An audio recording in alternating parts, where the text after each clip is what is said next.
revolução em Estados Unidos e Cuba passa. Serão rapidamente esquecidas. O que fica é esse momento grave da crise de liderança em todo o continente. No caso específico da América Latina, é o temor de mais uma década perdida. E não estamos falando atual, mas da próxima. A Jovem Pan Nova York volta a chamar sua sede São Paulo, Brasil. Jovem Pan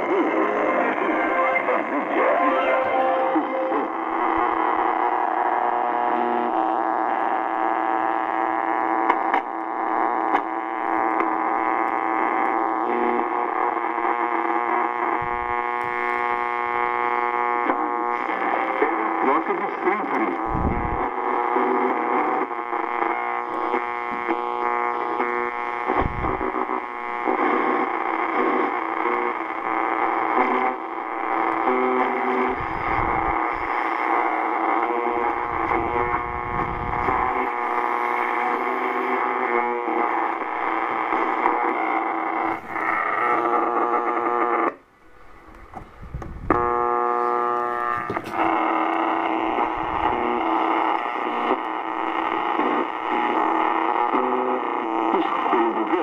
E isso vai acabar sacrificando.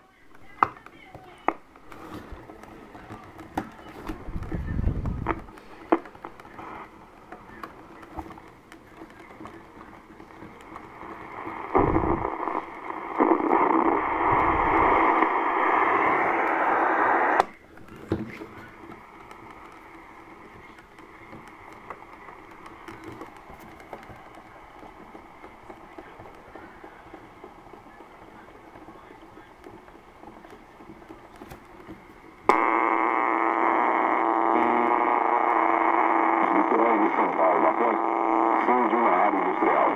Dezenas de animais foram recolhidos por equipes da prefeitura no Canal 3. Apesar dos